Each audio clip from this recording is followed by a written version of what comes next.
குருவே துணை 24/4/2025. இன்று நாம் பார்க்க இருப்பது மகர ராசி. அன்பான அன்பர்களே, உத்திராடம் 2, 3, 4ஆம் பாதம். மகர ராசி 1, 2, 3, 4ஆம் பாதம்.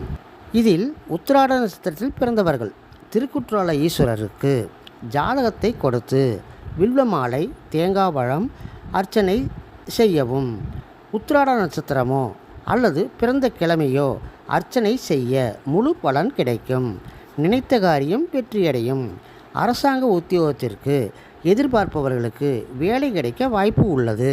திருவோண நட்சத்திரம் 1, 2, 3, 4ஆம் பாதத்தில் பிறந்தவர்கள். இது நாராயணனுடைய நட்சத்திரம்.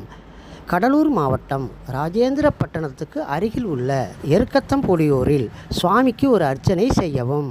நீண்ட நாள் தடைபெற்ற காரியங்கள் அனைத்தும் நிறைவேறும். எண்ணிய எண்ணங்களும் நிறைவேறும். திருமணம் கைகூடி வரும். விட்டுப்போன காசும் வரும்.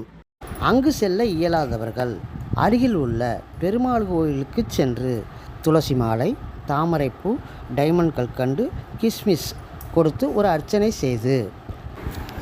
செய்த பிறகு கற்கண்டையும் கிஸ்மிஸ் பழத்தையும் அங்கு அமர்ந்திருக்கும் பக்தர்களுக்கு கொடுக்கவும். நீண்ட நாள் தடைபட்ட திருமணம், வேலை, வெளிநாடு இவை அனைத்தும் வெகு விரைவில் கிடைக்கும். திருவோண நட்சத்திரம் அன்றோ பிறந்த கிழமையோ அர்ச்சனை செய்ய சகல சௌபாக்கியங்களும் ஐஸ்வர்யங்களும் கிடைக்கும். அவிட்ட நட்சத்திரம் 1, 2ஆம் பாதம் பிறந்தவர்களுக்கு வன்னி மரத்துக்கு அடியில் அமர்ந்திருக்கும் விநாயகப் பெருமானை வணங்கி அவருக்கு பிடித்தமான அருகம்புல், நாட்டு சர்க்கரை, பொரிகடலை வைத்து வழிபட கடன் தொல்லை நீங்கும். வாழ்க்கையில் முன்னேற்றம் கிடைக்கும்.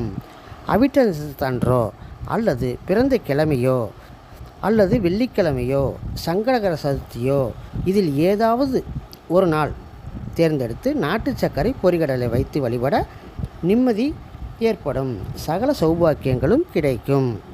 மகர ராசி உள்ளவர்களுக்கு இன்னும் ஓராண்டு காலத்திற்கு 7.5 நாட்டு சனி நடைபெறுவதால் ஸ்ரீ மகா கணபதியையும் ஆஞ்சநேயரையும் வழிபட சங்கடங்கள் நீங்கி சகல சௌபாக்கியங்களும் கிடைக்கும்.